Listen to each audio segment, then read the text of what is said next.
হযরত উমর ইবনুল খাত্তাব রা ছিলেন ইসলামের দ্বিতীয় খলিফা এবং ইসলামের অন্যতম শ্রেষ্ঠ সাহাবী। তার জীবন ইসলামের ইতিহাসে এক অনন্য প্রেরণার উৎস। তিনি ইসলামের অগ্রগতি ও প্রতিষ্ঠায় অসাধারণ ভূমিকা রেখেছেন। এখানে তার জীবন সম্পর্কে সংক্ষিপ্ত বিবরণ তুলে ধরা হলো। জন্ম ও প্রাথমিক জীবন। হযরত উমর রা 583 খ্রিস্টাব্দে মক্কার একটি সম্ভ্রান্ত কুরাইশ পরিবারে জন্মগ্রহণ করেন। তার বাবা ছিলেন খাত্তাব ইবনে নুফাইল এবং মা ছিলেন হান্তামা বিনতে হিশাম।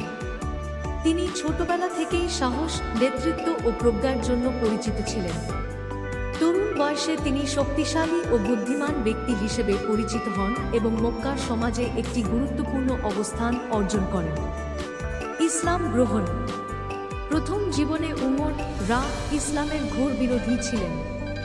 তিনি রাসূলুল্লাহ শাহ এর হত্যার পরিকল্পনা করেছিলেন, কিন্তু বোন ফাতিমা রা ও তার স্বামীর কাছে কুরআন তিলাওয়াত শুনে তাঁর হৃদয় বদলে যায়। এরপর তিনি রাসূলুল্লাহ শাহ এর কাছে গিয়ে ইসলাম গ্রহণ করেন। তার ইসলাম গ্রহণের ফলে মুসলমানদের সাহস অনেক বেড়ে যায় এবং ইসলামের প্রচারে নতুন দিগন্ত উন্মোচিত হয়। খলিফা হিসেবে শাসনকাল। হযরত আবু বকর রা এর মৃত্যুর পর 634 খ্রিস্টাব্দে হযরত উমর রা ইসলামের দ্বিতীয় খলিফা হিসেবে দায়িত্ব গ্রহণ করেন। তার শাসনকাল ছিল 100 বছর, 634-644 খ্রিস্টাব্দ। এই সময় ইসলামের বিস্তার ব্যাপকভাবে বৃদ্ধি পায় এবং তিনি একটি শক্তিশালী প্রশাসনিক কাঠামো প্রতিষ্ঠা করেন। তার শাসনামলের গুরুত্বপূর্ণ কাজগুলো: 1. প্রশাসনিক কাঠামো গঠন। তিনি প্রথমবারের মতো ইসলামিক শাসনের প্রশাসনিক বিভাগ চালু করেন। রাজস্ব ব্যবস্থা, ডাক ব্যবস্থা, বিচার ব্যবস্থা এবং সেনাবাহিনীকে পুনর্গঠন করেন। 2. ইসলামিক সাম্রাজ্যের বিস্তার। তার নেতৃত্বে পারস্য, বাইজান্টাইন সাম্রাজ্য এবং মিশর সহ বহু অঞ্চল ইসলামের অধীনে আসে। 3. ন্যায় বিচার। তিনি ন্যায় বিচারের জন্য বিখ্যাত ছিলেন। ধনী গরিব, মুসলিম ও মুসলিম নির্বিশেষে সবার জন্য তিনি সমান অধিকার নিশ্চিত করেছিলেন। 4. বাইতুল মাল প্রতিষ্ঠা।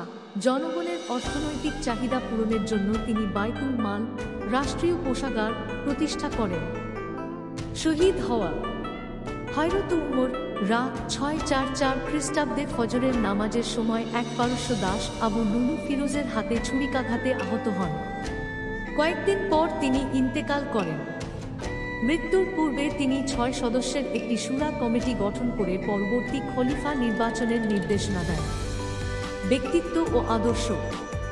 হযরত উমর রা এর চরিত্র ছিল অসাধারণ। তিনি ছিলেন দৃঢ়চেতা, সাহসী, ধৈর্যশীল এবং গভীর ন্যায়পরায়ণ। তার জীবনের প্রতিটি অধ্যায় মানবতার জন্য একটি আদর্শ। তার শাসন পদ্ধতি, নৈতিকতা এবং বিচক্ষণতা ইসলামের ইতিহাসে স্মরণীয় হয়ে আছে। উপসংহার। হযরত উমর ফারুক রা এর জীবন মানবজাতির জন্য এক মহান শিক্ষার দৃষ্টান্ত। তার আদর্শ অনুসরণ করলে সমাজে শান্তি, স্থিতি এবং উন্নতি সম্ভব। তার জীবন ও কর্মকাণ্ড যুগে যুগে মানুষকে প্রেরণা দিয়ে যাচ্ছে।